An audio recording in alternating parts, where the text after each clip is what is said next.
Welcome, ladies and gentlemen, to another edition of the Live Free Now show, bringing you the news, views, tips, and tools you can use to live a free, prosperous, and healthy life. Today, as usual, we are broadcasting live over Facebook, YouTube, the Conscious Resistance Float, and DTube. And not DTube, DLive, whatever it's called.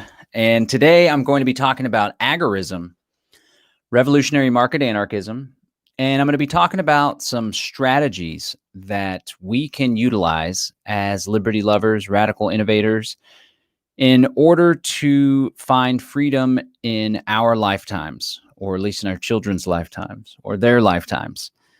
I have been an activist since 2002, I would say, and for the past decade, I've been really concerned with how do we get from here to there.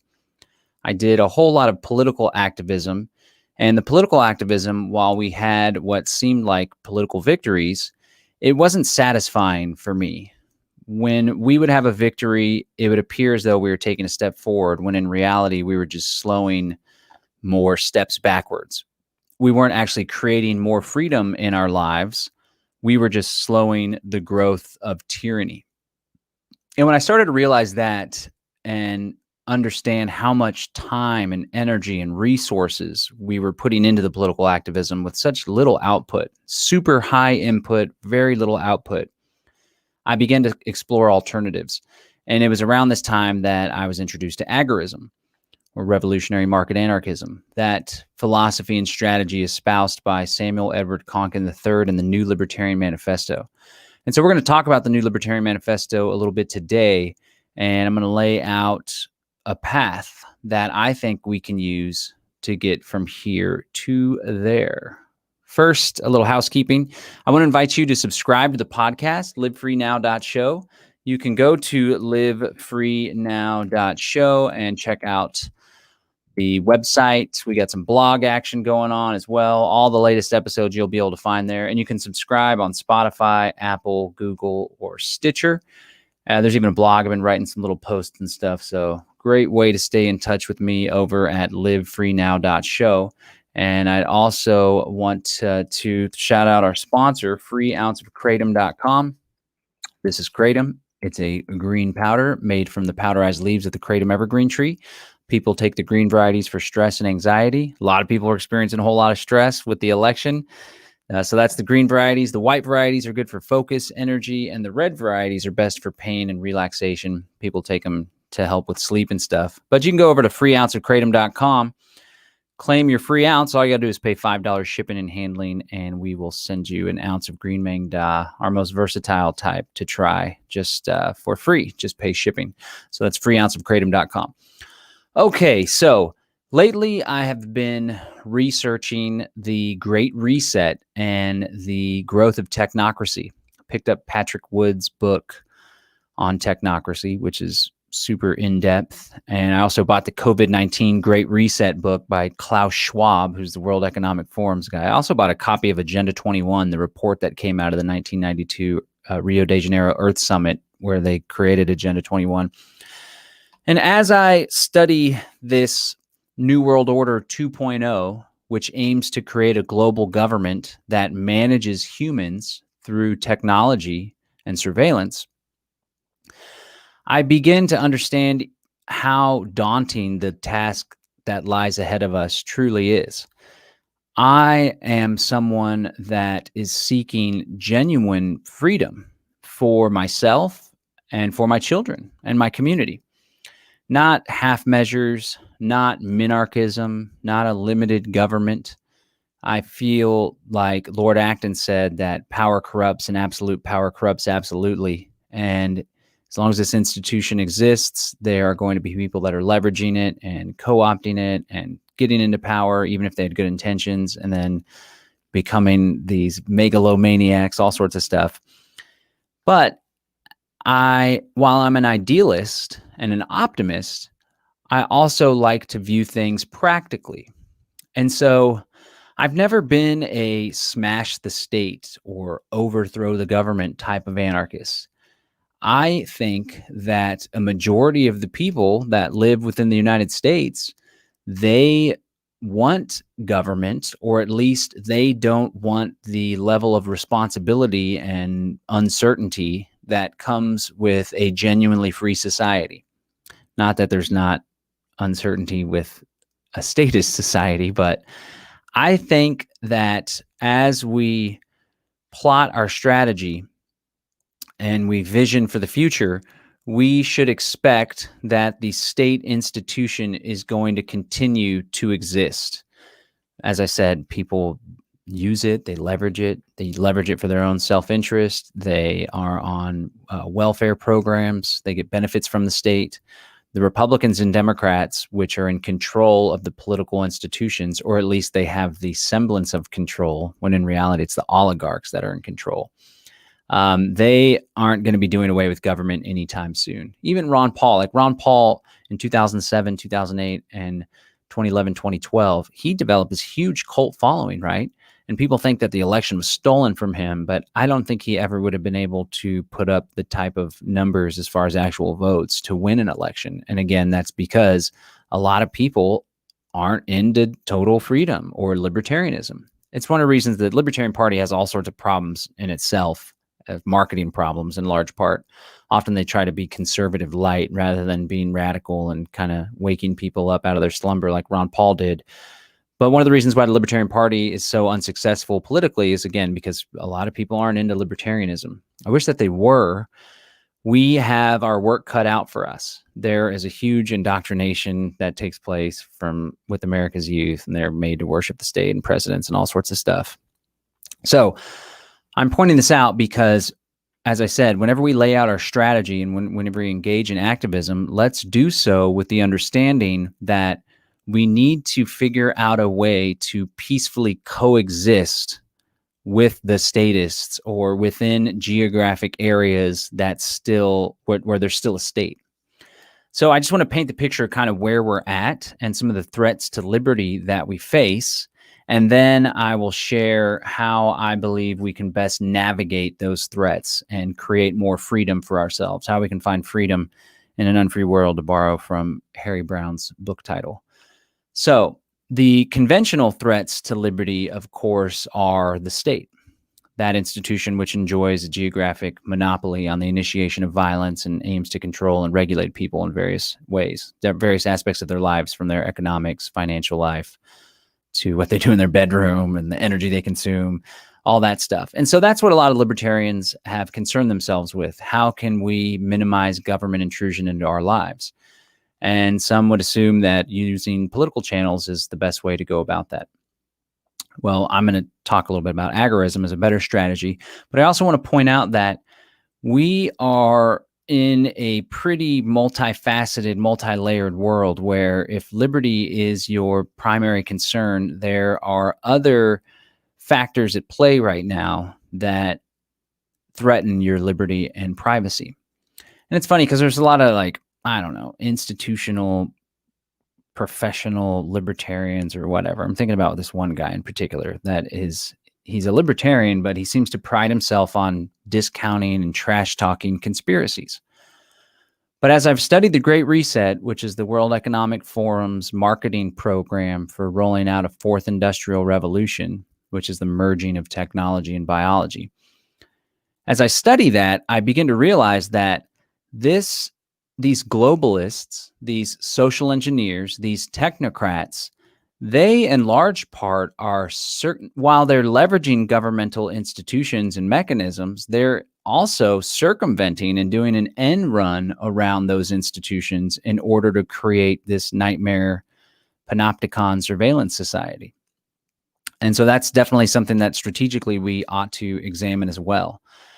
And so let me just talk a little bit about that, the Great Reset and the World Economic Forum. And I just kind of want to paint this picture of what it is that we're facing. And when you study these tax-exempt foundations and United Nations Agenda 21 and Great Reset and how far advanced they are in their efforts to create this new type of world and society, some people might feel pessimistic or that the task is too great to try to find freedom in this world. But I do think that there is opportunity for that.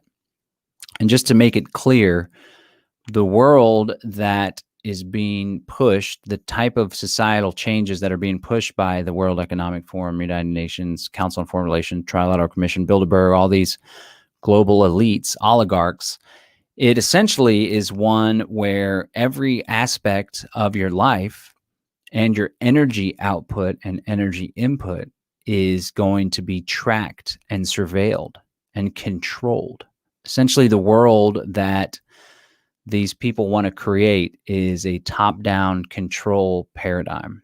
They even want to shift away the traditional concept of what is financially or economically valuable, away from profits and using a unit of account or currency to measure profit, right? Towards this strange resource-based economy where what's valued is the social value or social equity that you're outputting, or the energy and carbon that you're outputting. And they want to shift things completely. It's this really crazy world that's like a dystopian world that they want to create. And technology is a huge part of it, as is drones and data and collecting all sorts of data. And then one of the aspects of this that's already underway is creating these financial markets that surround carbon credits, for example, cap and trade, where your company isn't allowed to, before you can output carbon to produce or manufacture goods, you have to first pay a fee for that. And then people will be placing bets on what these markets for carbon are going to look like. Another thing that has really blew my mind, and that we covered on an interview with Julianne Romanello, is these like human, it's called impact investing, where tax-exempt foundations will come in and they will invest in a community, public education, for example, and they're investing with it's called pay for success. They're investing on an outcome. And so let's say that they want to come in a given geographic area or political jurisdiction, and they want to bring about a growth in certain industries. Let's say it's surveillance capitalism or drone delivery and the presence of drones. And so they'll go and invest in the youth of that area. And even in preschool, there's these things called P20 pipelines, preschool to PhD programs. And they'll invest in the youth with the understanding that as the youth grow and go through public school, which is also receiving grants from the tax-exempt foundations, they will learn traits and they will exhibit characteristics that will make them optimal cogs in the machine to go and fulfill and fill these seats in the industry that is being inflated and created through these tax-exempt foundations. And then once they come of age and they fulfill that role and they get a career in robotics or AI, that's what could be seen as a success. And so there's going to be these financial markets that are created around whether or not that outcome comes about or not. And people are going to place bets and they're going to go long and go short on that. There's going to be these financial markets around these impact investment, pay for success outcomes. It's a trip. But what it is that they're trying to further, they're not just doing this to make money. They're leveraging billions of dollars, hundreds of millions of dollars in tax-exempt foundations to bring about their desired change and great reset of society, a new social contract, a new way that we examine value in financial markets, a new way that we interact with the earth, a new way that we interact with one another. And a lot of their language seems to have this nice shiny veneer, as though it's a good positive thing. They like to use poverty. We're going to help get people out of poverty. For example, in the city of Austin, they have this MyPass program where they're going to do blockchain biometric ID that they want to roll out, and a lot of it will go along with immunizations. And they're going to do it for the homeless population so they can better receive social services and programs and put all their identifiable information and government IDs and their health records on this blockchain ID. They're using it, it's supposed to be a good thing for the homeless people in poverty, but really they want to roll it out to everyone. So they try to have this positive outlook, this progressive look on it, when in reality, it's essentially like eco-fascism and this like surveillance communism. I don't know. It's dystopian stuff. That's the world that they want to create. And in order to do so, they want to largely do it through smart cities. So I just want to kind of set the stage for where I'm going with the strategy on what I foresee coming down the pike and what I think we can do about it. And to demonstrate that, there's this article that's really been on my mind lately. I've referenced it in previous videos. This is from the World Economic Forum's website. Welcome to 2030. I own nothing, have no privacy, and life has never been better. The World Economic Forum puts out propaganda like this. It gets covered on Washington Post and all sorts of U.S. mainstream media outlets. And as you can see, this article was published in November 11th, 2016. So this is before COVID-19. This stuff was already under works. It's been under works for quite some time, this whole technocracy. Technocracy is a rule and management of society by experts in technology and technocrats. And that's the type of governance control paradigm that we see being implemented big time. And so the thing is, like, whether Donald Trump or Biden wins, it's looking like Biden's going to win. Trump's probably going to challenge it in the Supreme Court. Who knows how that's all going to play out? This is still going to continue to roll on. And the strategy of the globalists and these technocrats has been to circumvent the federal government in the United States and other national governments, and circumvent state governments, although they often partner with the state governments in the cities, and go straight to the city or straight to the schools through tax-exempt foundations, through non-governmental organizations like the International Council of Local Environmental Initiatives. I'm saying that so you gain an understanding that politics isn't the solution, or Joe Schmo versus Peter Rabbit in a public office race. That's not going to make much of a difference. This agenda is plowing forward. So let's talk about how we can avoid it. Well, this article, let me just read from it for a sec. Welcome to 2030. Welcome to my city, or should I say our city. I don't own anything. I don't own a car. I don't own a house. I don't own any appliances or any clothes. It might seem odd to you, but it makes perfect sense for us in this city. Everything you considered a product has now become a service. We have access to transportation, accommodation, food, and all the things we need in our daily lives. One by one, all of these things became free, so it ended up not making sense for us to own much. Oh man, environmental problems seem far away. In our city, we don't pay any rent because someone else is using our free space whenever we do not need it. My living room is used for business meetings when I'm not there. Once in a while, I would choose to cook for myself. It is easy. The necessary kitchen equipment is delivered at my door within minutes. Since transport became free, we stopped having all those things stuffed into our home. Why keep a pasta maker and a crepe cooker crammed into our cupboards? We can just order them when we need them. And then talk about this concept of a circular economy, which sounds like it would be a permaculture principle to have an economy where you can recycle and reuse goods and raw materials within the economy, right? But it's all about a control paradigm is really what's all about. The death of shopping, they don't buy anything. All right, so here's the big kicker. This is something that's been resonating with me and in large part inspired this video. So get this. They live different kinds of lives outside of the city. My biggest concern is all the people who do not live in our city, those we lost along the way. Those who decided that it became too much, all this technology, those who felt obsolete and useless when robots and AI took over big parts of our jobs, those who got upset with the political system and turned against it. They live different kind of lives outside the city. Some have formed little self-supplying communities.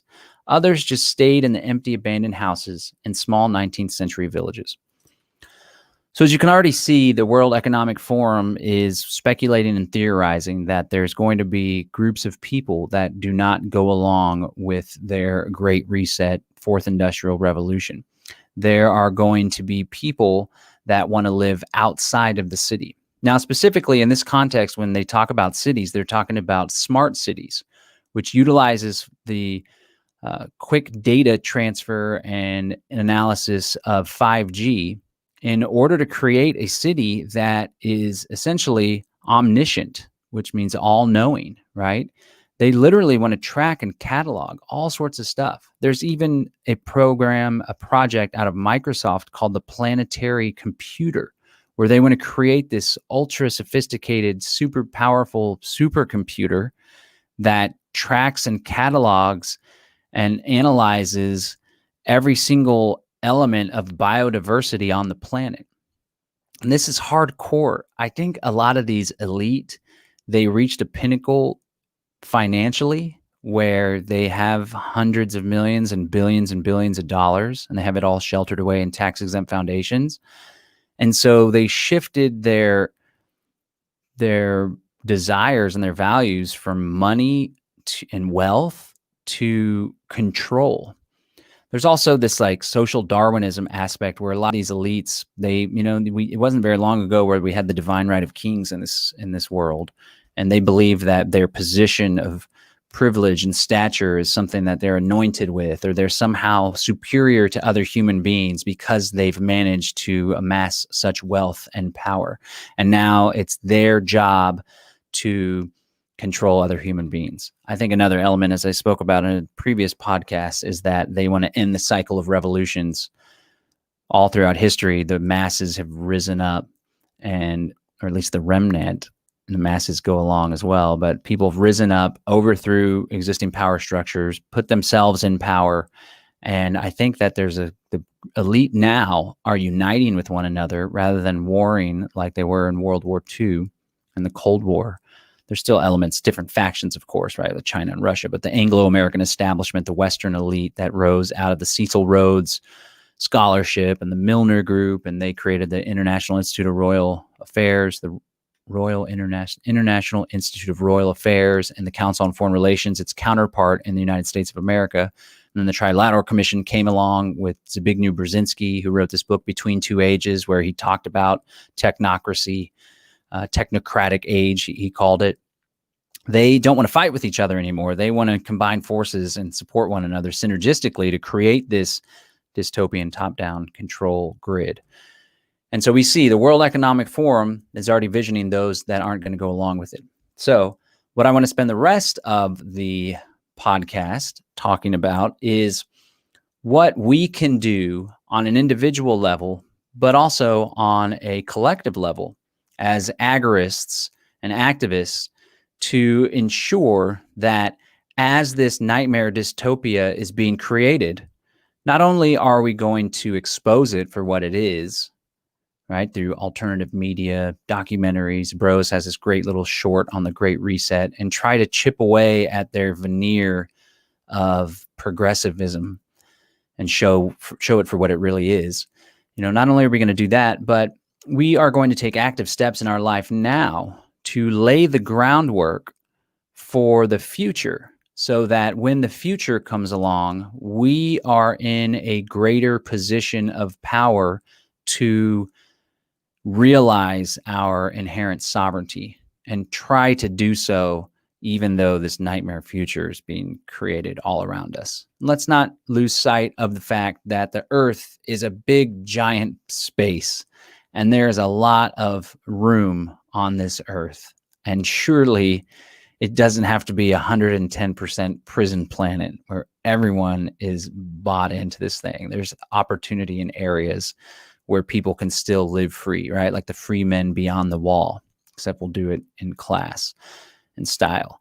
So the first thing that we can do is to get our houses in order.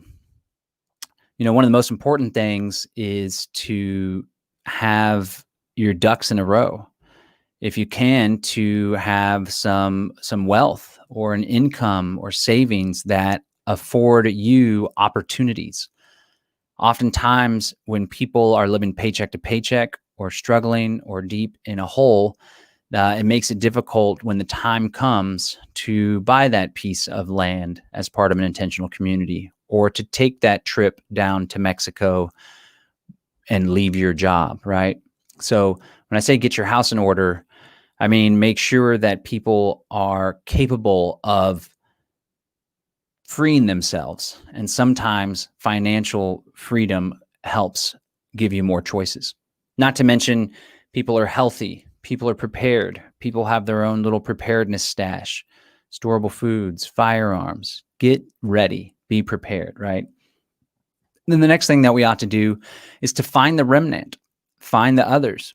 I did a podcast a couple shows ago about this awesome essay by Albert J. Nock, who was an early 20th century libertarian philosopher. And the essay talks about Isaiah's job, the book of Isaiah, where Isaiah was tasked by the Lord with going out and giving hope to the remnant. And he got disillusioned at first because people weren't listening to him when he spoke the gospel and shared the word of the Lord.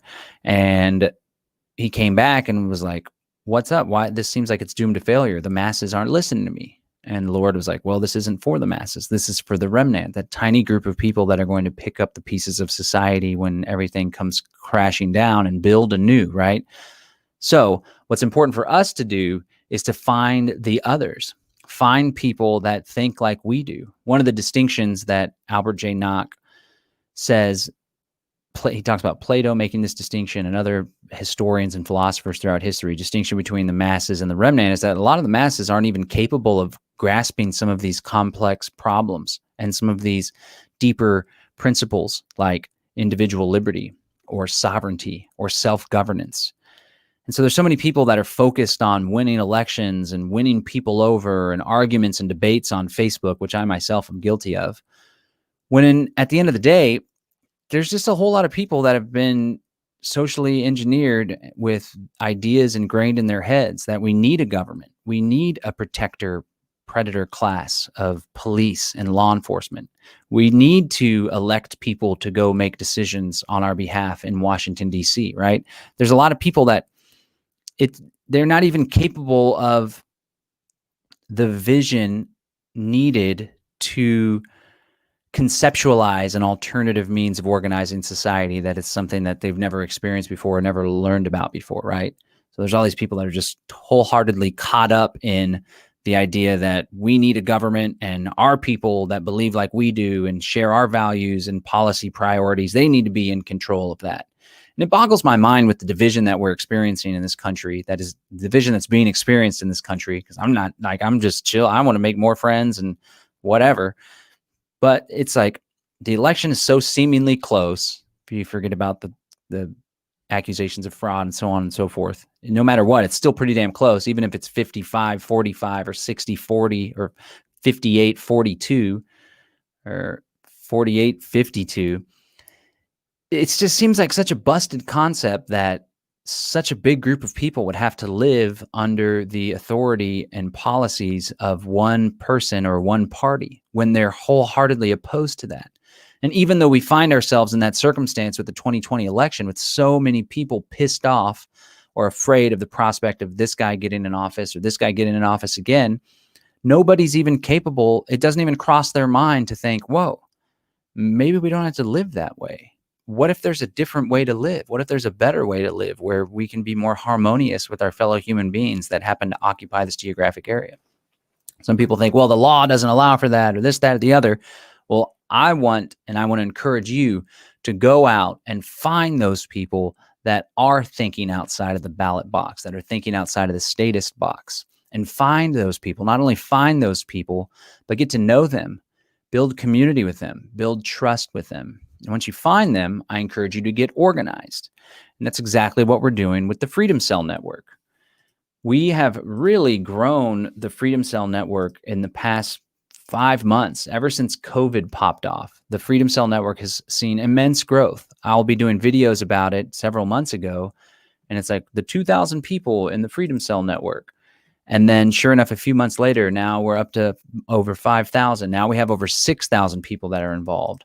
So I want to strongly encourage you to go to freedomcells.org, register on the website. You can put in your address or an address of the park down the road or a coffee shop, and you can use our member map to see if there's people in your area. Well, the Freedom Cell Network, people are organizing in small little intercadre groups. We're around 8 people, optimal number for creativity, working together on common goals. Then you link up with other intercadre groups of around 8 people in your area, in your city. Before you know it, you have around 64 people. Then you link up with other middle cadre groups. That's the middle cadre, 8 groups of 8 that are building across the country and across the globe. And like I said, we have over 6,000 people that are participating, expressing interest in participating and organizing. And so once you get your house in order, you find the others, the remnant, those that will pick up the pieces and build anew, and then you get organized, you link up. And that's what we hope to offer with the Freedom Cell Network. As the Freedom Cell Network grows, so too does our strength in numbers. And I believe strength in numbers is a very important phenomenon for people that are seeking to live free in an unfree world. It's through this strength in numbers, as I'll discuss in a little bit, that I hope that we have the leverage to opt out of this control paradigm and not participate.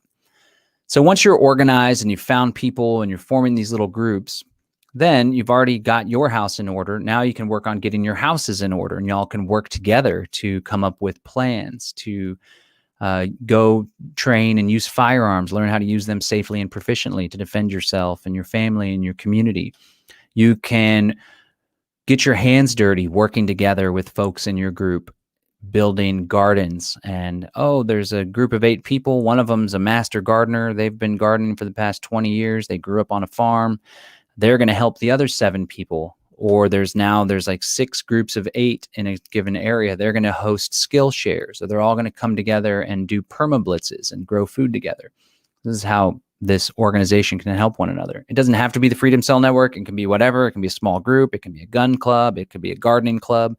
But the point is, find like-minded human beings. Let's come together and let's start preparing and creating self-sufficiency. Okay, that's one thing that I really want to hammer home. That's really important. When people are dependent on the state, then the state has control and power over them. And one of the ways that the state is going to manipulate people into going along with the COVID vaccine, for example, or the Real ID, national ID card with biometric information and an RFID chip on it, is by threatening to take away privileges. And so when you are told that you can't enter the grocery store in your city, in your smart city, because you don't have a COVID immunity passport green light, or you haven't taken the COVID vaccine, all of a sudden you're like, oh man, I got to eat. Maybe I should consider taking the vaccine. But if you have foreseen this coming down the pike, like many people have been just pounding away on alternative media and social media, then you would be inclined to go ahead and prepare to preempt that.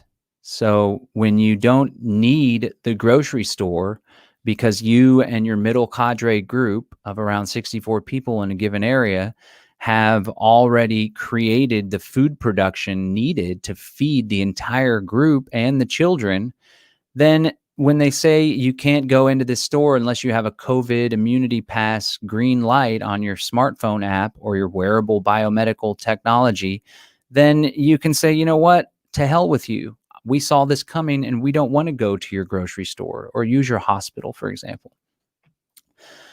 So it's at this point, we've got our house in order. We're giving ourselves more opportunity through finances, through having things orderly, through getting rid of a whole bunch of junk so we're not leaving important stuff behind, through eating well, through being fit. We've found the others. Not only have we found the others in the remnant, but now we're organized. We've worked on common goals. We're starting to be prepared. We're starting to become self-sufficient as a community where we can trade amongst ourselves. And to borrow the Great Reset term, we're having a circular economy where we trade amongst ourselves and support one another. Now we start to begin to build the alternatives, right? We build the alternatives. And one of the great alternatives that we can develop is a health share program. And so what I'm foreseeing, how we get from here to there, is we link up, network, organize with like-minded people who want nothing to do with the new paradigm, who want nothing to do with the old paradigm of the state and coercion and monopolies. And we start building our own social institutions, infrastructure, alternative organizations, parallel institutions. And as I was saying, one of the things that the powers that be are going to do is take away privileges or try to put pressure on you in order to get you to comply with A, B, or C. So for example, this is something that Jack Spirko talks about on when we do our Unloose the Goose podcast, unloosethegoose.com. One of the great mechanisms for them to apply pressure and incentivize you to get the COVID vaccine will perhaps be through health insurance. Maybe some of these big health insurance players, definitely the government ones like Medicaid and Medicare, they'll say, well, if you don't have your COVID immunity or you don't take your COVID vaccine, then you're going to see your insurance rates go up because we anticipate if you're not immune, then you could get sick and cost us more money. Or if you don't get your COVID immunity passport green light, or you don't sign up for this contract tracing app, or you don't get the COVID vaccine, then you can't have public health benefits through this Medicaid program, right?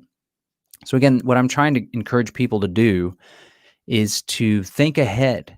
What mechanisms are being rolled out? What mechanisms have already been rolled out that those in power are going to utilize and leverage in order to bring about compliance, in order to bring about participation in this technocratic future that they have planned for us?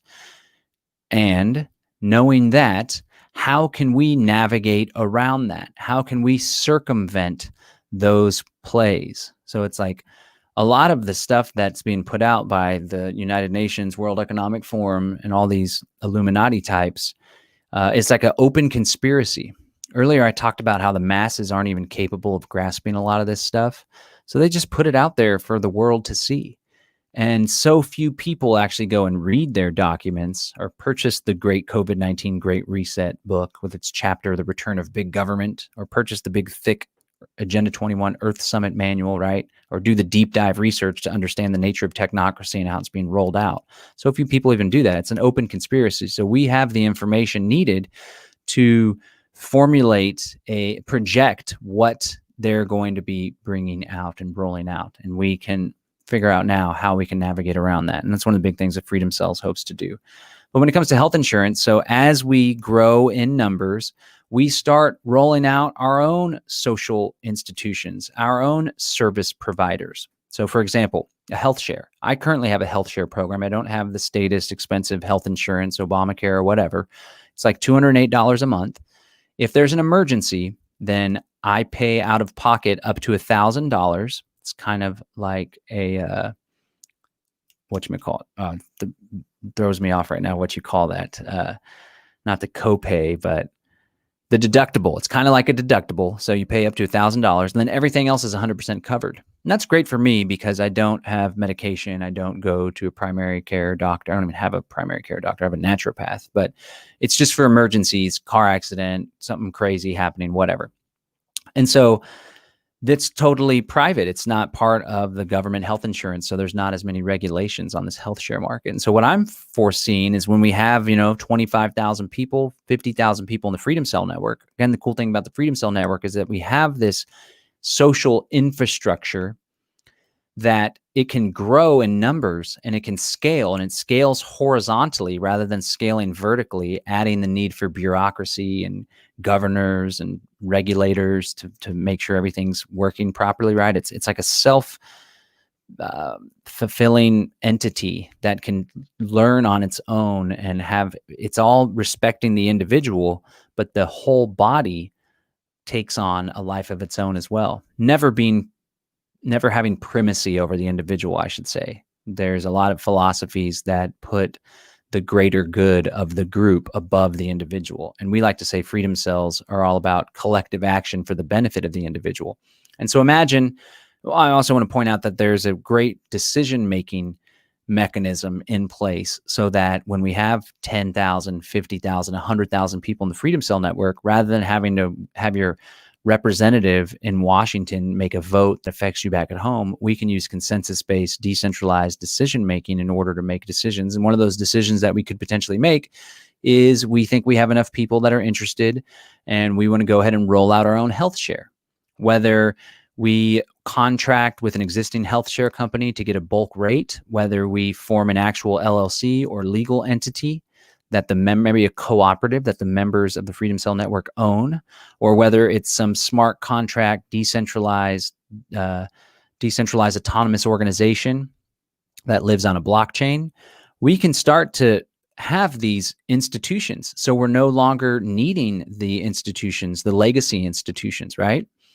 Another thing would be dispute resolution. A lot of people go to courts, civil courts, in order to deal with stuff. I've found myself wrapped up in lawsuits. It's not an ideal way to figure things out.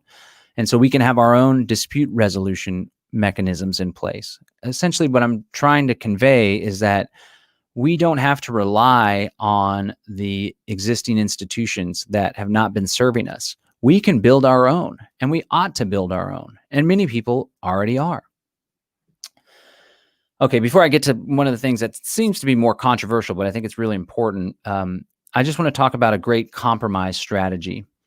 So we have a couple comments here. Tanya Benson's following along. This is for the live audience. If you watch us live, and you can subscribe to my YouTube channel to see when we're going live, then you can participate and ask questions and stuff.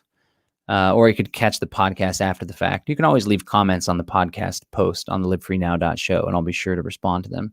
Tanya Benson asks, would barter be incorporated in the Freedom Cell idea? Of course it would. Barter is a very excellent means of fulfilling your wants and needs. Now, in a big expanded economy, I do genuinely believe that there is a need for a medium of exchange, a certain type of money, not Federal Reserve notes, right? But we can have our own type of money. But in most instances, if it's the guy that has the cow with the milk and you have the chicken with the eggs, you trade a gallon of milk for a dozen eggs. Barter is a great way to avoid and defy the state as well. So yes, barter networks are all par for the course when it comes to the Freedom Cell network.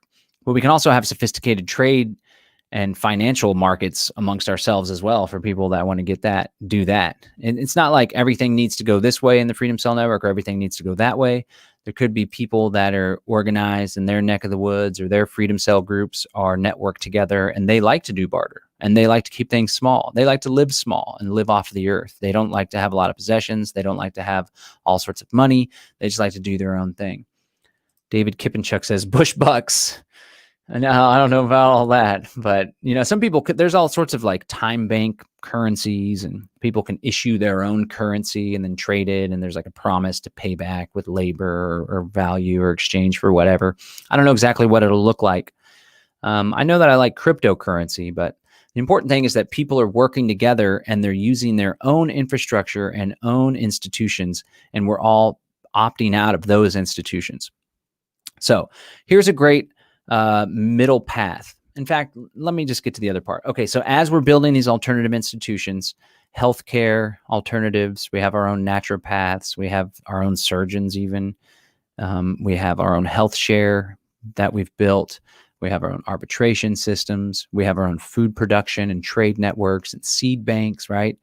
Well, one of the biggest ones that I think is going to be important is an alternative institution of security, right? And this is something that Samuel Edward Konkin talks about in the New Libertarian Manifesto. He says, the new libertarian activists must keep in mind that actual defense against the state is impossible until the countereconomy has generated the syndicates of protection agencies sufficiently large to defend against the remnant of the state. This will occur only at the phase transition between the third and fourth steps, leading back from our statism to agorism. New Libertarian Manifesto is a great little piece of literature. It's not that long, but he lays out these different phases of agorist density, and he's very, future forward thinking about how we can go from here to there. Very inspirational. And I think that's we as activists, if you already understand the philosophy of liberty, you've done the deep dive on Austrian economics or whatever, it doesn't even have to be that type of economics. But I think really what's the most important thing is where the rubber meets the road and how we can get from here to there. That's what this particular episode's been all about.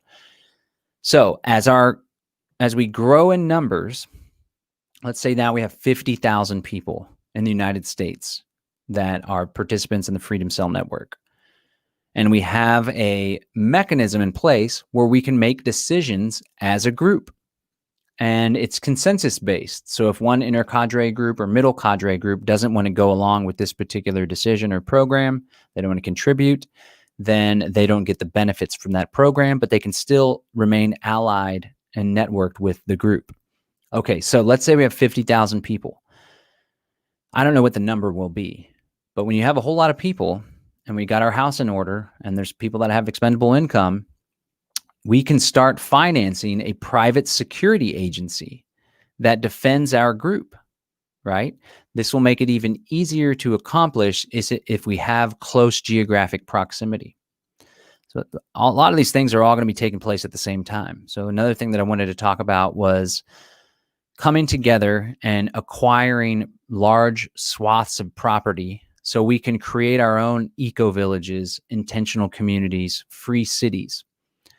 And when we do so, let's say that we have 1,200 people that live across a given region or a given geographic area, and those 1,200 people are split up. Some of them still live in the residential neighborhoods, but a bunch of them have purchased land or are renting land or have a work share program or whatever. Maybe there's wealthy benefactors. They just acquire the land and people can live there if they work the land or whatever. And those eco villages, intentional communities, are kind of networked into a confederation of agorist little enclaves.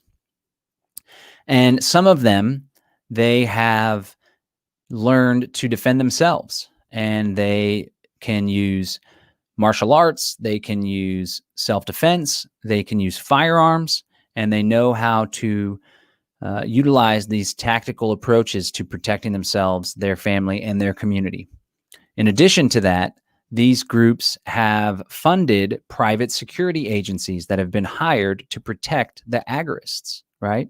And so now imagine we are growing our own food. We're taking care of our own health care. We have our own health shares. We have our own arbitration. Now we have our own defense. We're creating a situation where we really don't need to be involved with the state. Okay? So earlier I talked about these two different threats to liberty, the existing paradigm of state governments, which a lot of people know about. And then the other is this new paradigm of technocracy and global control and panopticon surveillance, fourth industrial revolution. Well, I'm pretty sure the fourth industrial revolution types want to control everyone, and they're so egotistical and crazy that they won't be happy about people living outside the city. But we see in that little essay, like I talked about, my biggest concern are that there's different people that don't live in the city. So who's to know if this technocratic society with like communist roots, eco-fascist roots, would want to go line people up against the wall that don't want to participate or live in the smart city, or if they're just like, whatever, you guys can do whatever the hell you want. You're the free men beyond the wall. Just don't bother our people. I don't know. But I do. So what I'm thinking is, when we have all of this infrastructure, when we have the security forces and the defense, then it makes it easier to effectively opt out, right? So from the fourth industrial, the New World Order 2.0 mindset, perhaps they'll just leave us alone. I doubt it. But what we do know now is that the existing state paradigm is one where they have jurisdiction over the entire continental United States of America, and Alaska and Hawaii and Guam, Puerto Rico, and all that stuff.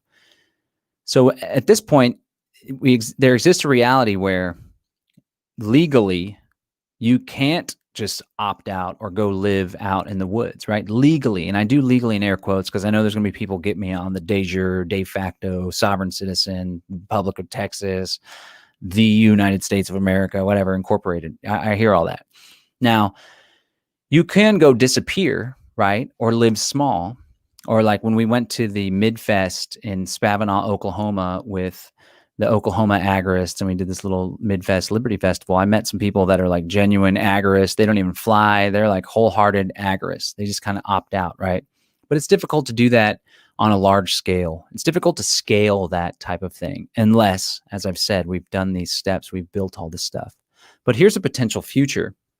What this fourth industrial revolution, what the Great Reset aims to do is dramatically alter the nature of government as we know it.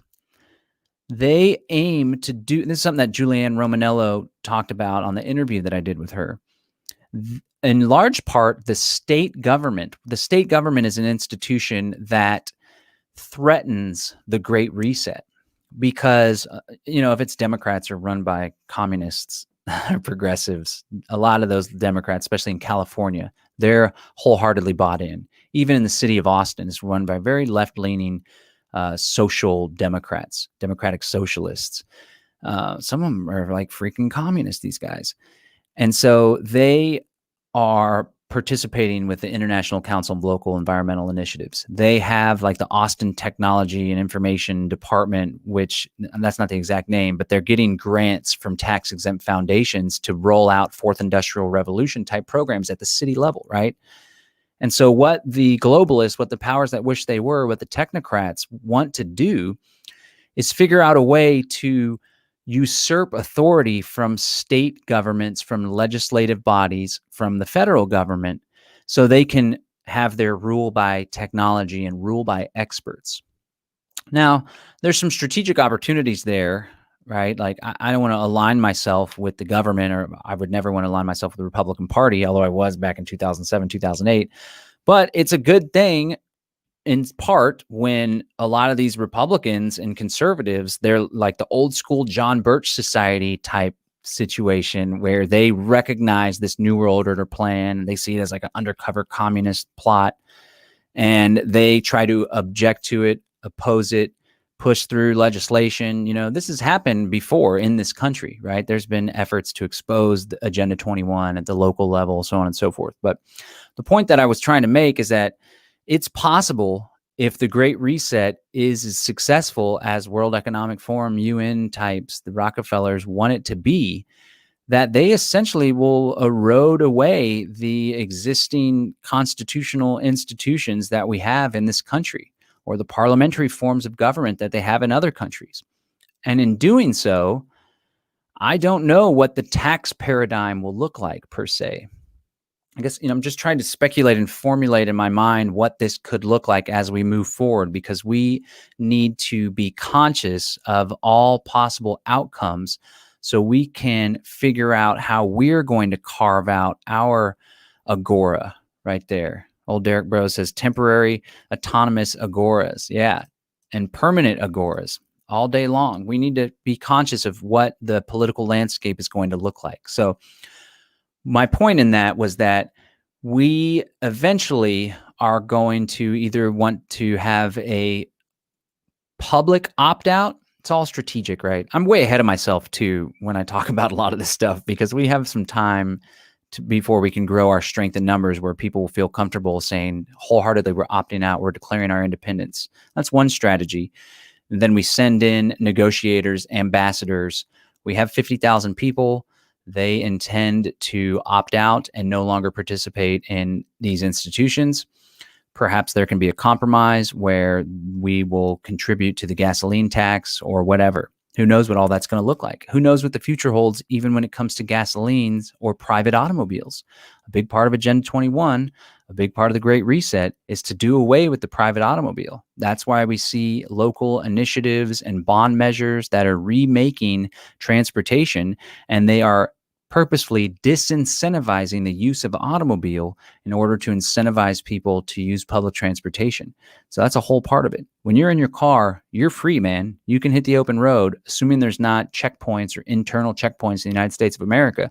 You can hop in your ride and you can put some tunes on, you can cruise. But if they do away with the private automobile, then you have to rely on public transportation. And as I said earlier, one of their mechanisms for controlling people is taking away privileges and trying to pressure you into complying with the COVID vaccine, for example. And so if your only means of going to visit your nana is through using public transportation and you don't have your COVID vaccine, and they're like, well, hold on, you need a green COVID pass in order to make it through on this public bus or whatever, or this smart rail, then some people are going to think twice. We need to carve our way out. So I'm trying to formulate and speculate, what is it going to look like to opt out? Another strategy is the shadowy agorist. That's just like, we're going to go ahead and start doing all this stuff now. And we're going to position ourselves in areas that are minimal purview of the state, right? Bros is doing a project down in Mexico, in some mountainous areas. I think it's in Michoacan. And, the cartels have carved out authority in Mexico. The state, the federal government especially, isn't as strong as they would like to be in the country of Mexico. So you got to think about areas. Somebody was tuned in, I think earlier, I called somebody on the phone earlier. That's what it was. They were in Missouri. Think about Missouri and the Ozark Mountains and eastern Oklahoma, where we went to this little conference, this Liberty Fest, or West Texas, or wherever. But I think that we ought to try to find some areas, some regions that we can call our own. And we can start carving out a little space for us to be outside the city, unmolested by this whole statist paradigm. And in order to do that, we're going to need strength in numbers. We're going to need to be able to defend ourselves. We're going to need to have the skills necessary and the institutions built so that we can live a good life. One thing that I also hope will happen is, and again, this little bit of this World Economic Forum little paragraph here just has me all thinking a lot. They live different kinds of lives outside the city. My biggest concern is all the people who do not live in our city, those we lost on the way, those who decided that became too much, all this technology, those who felt obsolete and useless when robots and AI took over big parts of our jobs, those who got upset with the political system and turned against it. They live different kinds of lives outside the city. Some have formed little self-supplying communities. Others just stayed in the empty abandoned houses in small 19th century villages. So I want people to think on that and meditate on that. Like, they just lined out where I'm going to be. They just lined out where a lot of people already are. We're going to be outside of the smart city. But here's where some hope lies. And this is why maybe they won't just leave us alone. And maybe they want to line us up and take us out communist style or fascist style, the agitators and the disruptors and the people that aren't going along. This, of course, is just their nice, shiny propaganda. But what I hope is that we have carved out our little agora, and it's not some shanty town. It's not us roughing it in the woods. Although if people want to do that, that's fine. That's probably a nice level of freedom. But we have futuristic free cities. We too have eco cities and eco villages. Some of the places can be futuristic free private cities with skyscrapers even. And it's outside of the purview of this technocracy. I find it hard to believe that this agenda will be able to hold control and dominion over the entirety of the world, of the earth. There's going to be these alternatives that have managed to position themselves to exist.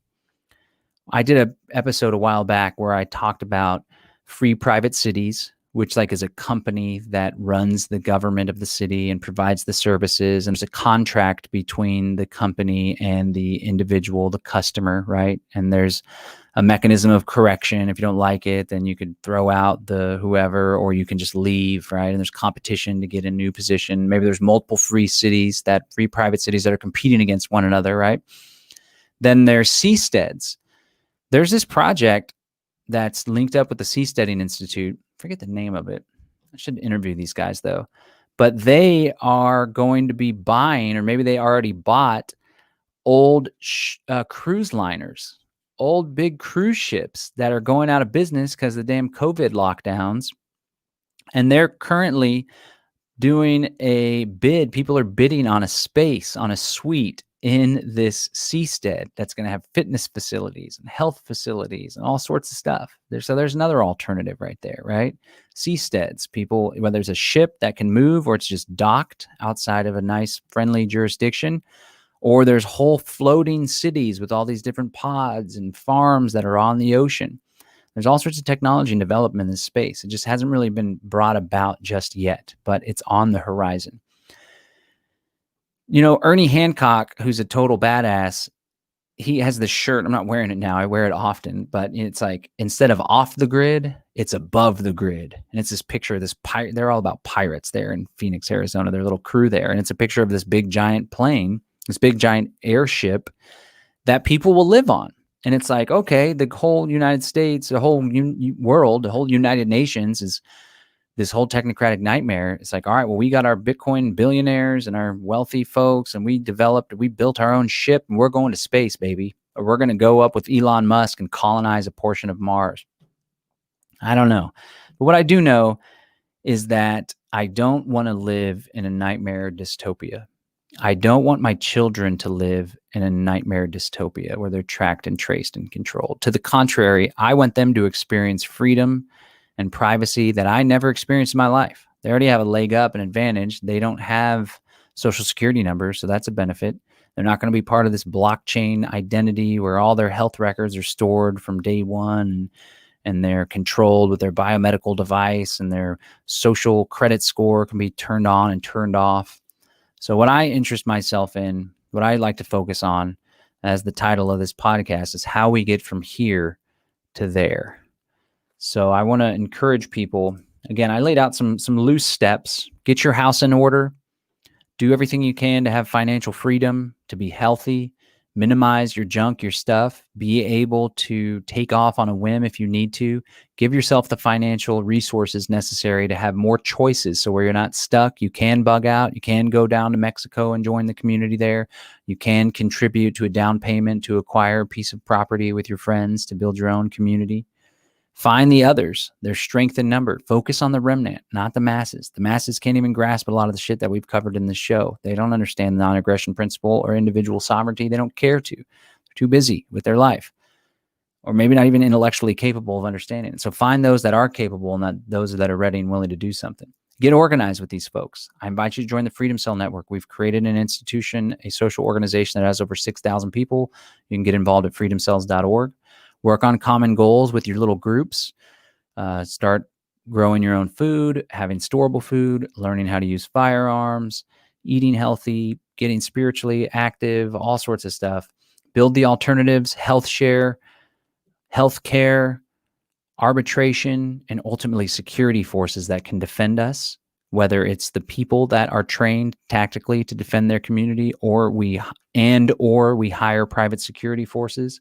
And then we got to go start carving out our little pieces of earth. An agora here, an Agorist enclave there, a free private city over here, the seasteads near Panama, folks that are taking rocket ships all the way to outer space and just floating in orbit, building societies up there. We've got to start thinking big, people, because the enemies of liberty, they have been thinking big for quite some time, and they are far ahead of us. They are advanced. They have been conspiring for over 100 years, multiple centuries, and they pass on this plan to their posterity.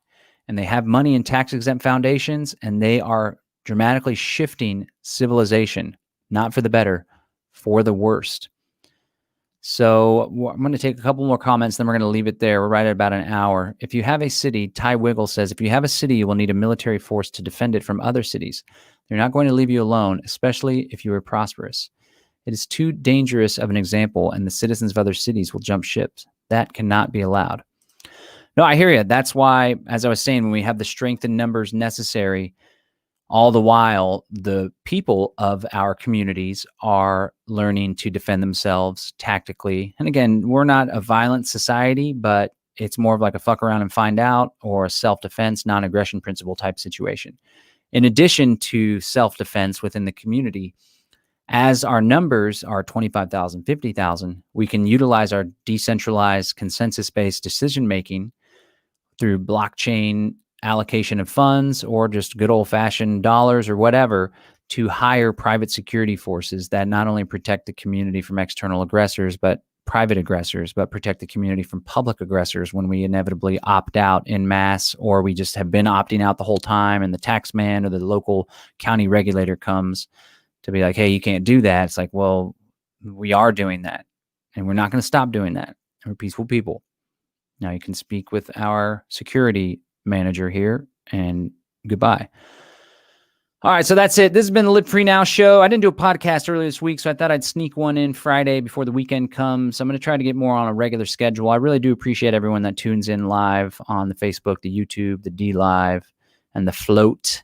And I appreciate folks that are listening on the podcast. If you're not subscribed on the podcast, obviously people can't listen to the podcast live because I produce it after I do the live show. But if you're not subscribed on the podcast, those of you that are tuned in on Facebook and YouTube, I strongly encourage you and invite you to go over to livefreenow.show, livefreenow.show, and subscribe to the podcast on Spotify, Apple, Google, or Stitcher. I'd love to stay in contact with you. As you know, big tech, YouTube, and Facebook are censoring left and right. The latest censorship is for people that are pro-Trump and that are talking about all the election fraud and stuff. I never got into that, so I guess I missed that little boat. I'm not a victim of censorship in that regard, but I have a feeling as we continue to talk about the COVID vaccine and the Great Reset rollout, that's going to be something that's most definitely on the radar of old Zuckerberg and Alphabet Company and Google and stuff. So follow me at the podcast, livefreenow.show. All right, this is John Bush. Remind you to live free. I want to encourage you to think big, think outside the box. Join me in being a visionary. We need more people to have future forward thinking about how we're going to go from here to there, how we're going to carve out our little place where we can live free, unmolested by the state, unmolested by the technocrats. That's what's important to me. If it's important to you, join me. We can link up, message me, comment, check out livefreenow.show and check out freedomcells.org, freedomcells.org. I'm out. Peace. Thanks for tuning in, guys.